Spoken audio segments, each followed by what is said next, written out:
유인촌 후보자는 문체부 장관의 부적격이다. 인사청문회 시작도 하기 전에 그런 평이 많았습니다. 블랙리스트를 없다고 하시니까 더 그런 것 같기도 하고요. 그래도 저는 적격, 부적격을 미리 정하진 않고 왔습니다. 오늘 후보자님의 답변을 보면서 판단하려고 합니다. 후보자님 51년생이시더라고요. 맞습니다. 네, 제가 몇 년생인지는 혹시 아십니까? 죄송합니다.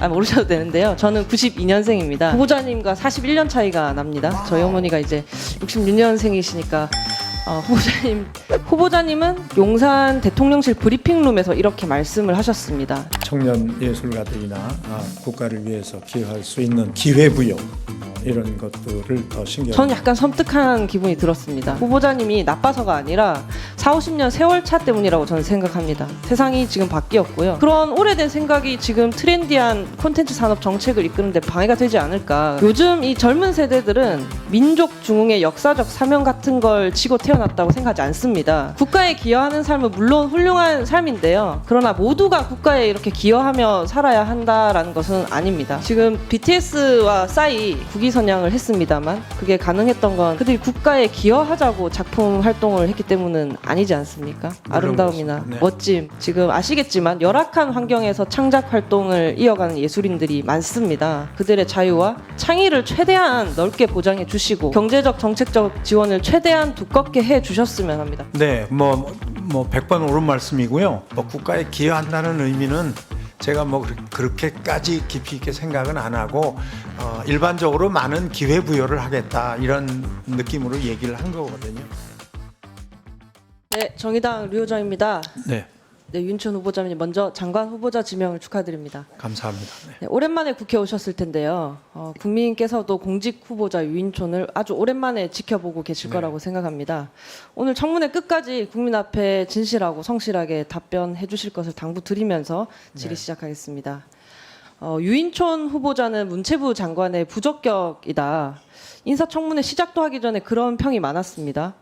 대한민국 정부의 진상조사위가 밝혀낸 블랙리스트를 없다고 하시니까 더 그런 것 같기도 하고요. 그래도 저는 적격, 부적격을 미리 정하진 않고 왔습니다. 오늘 후보자님의 답변을 보면서 판단하려고 합니다. 저는 과거가 아니라 미래 이야기를 좀 해보려고 하는데요. 네. 어쩌면 이제 세대 차이에 관한 질의가 될 수도 있겠고 또 어쩌면 바뀐 세상과 가치관에 관한 질의가 될 수도 있을 것 같습니다. 후보자님 51년생이시더라고요. 맞습니다. 네, 제가 몇 년생인지는 혹시 아십니까? 죄송합니다. 저는 모르셔도 되는데요. 저는 92년생입니다. 후보자님과 41년 차이가 납니다. 저희 어머니가 이제 66년생이시니까 후보자님 자녀들보다도 아마 제가 한참 아래일 것 같은데요. 나이 어리다고 지금 자랑하려고 하는 건 아니고요. 후보자님과 젊은 문화인들, 체육인들 사이에 40, 50년 가까운 반백년의 세월차가 있다는 말씀을 좀 드리고 싶어서 꺼냈습니다. 네. 후보자님 그동안 배우, 교육자, 공직자로 살아오셨는데 그동안 국가를 위해 봉사하는 마음으로 살아오셨죠? 그렇습니다.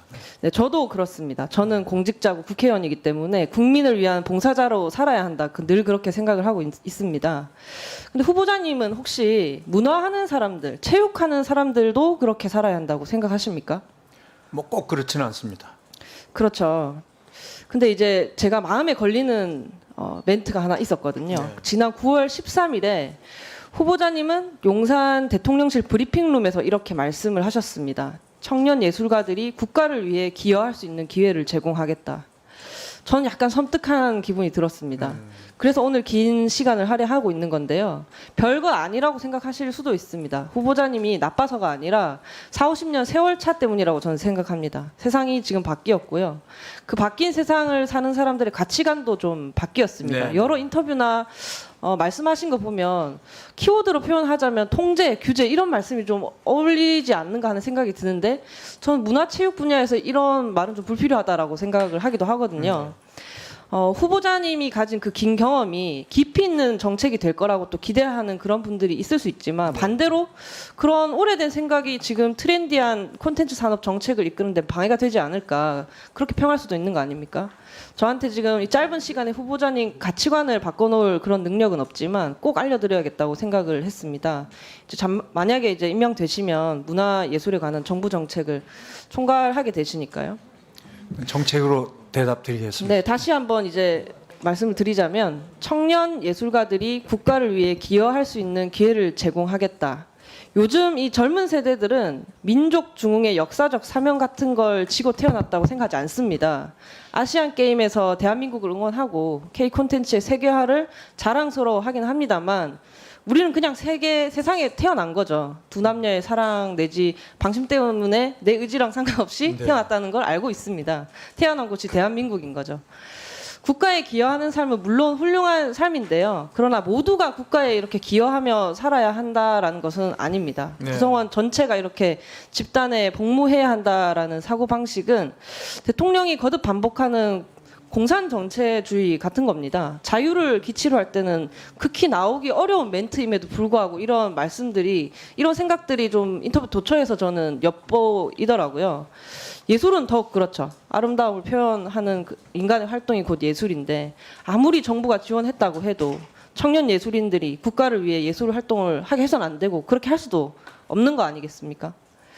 지금 BTS와 싸이가 결과적으로 국위 선양을 했습니다만 그게 가능했던 건 그들이 국가에 기여하자고 작품 활동을 했기 때문은 아니지 않습니까? 아름다움이나 그렇습니다. 네. 멋짐, 뭐 신남을 표현하는 그 예술 그 자체를 했기 때문에 창작을 했기 때문에 그렇게 된 거고 뭐 결국에는 국위 선양을 하게 됐습니다만 그래서 부탁드리고 싶은 게 있습니다. 저도 문체위 소속이 되면서 청년 예술가들을 많이 만났거든요.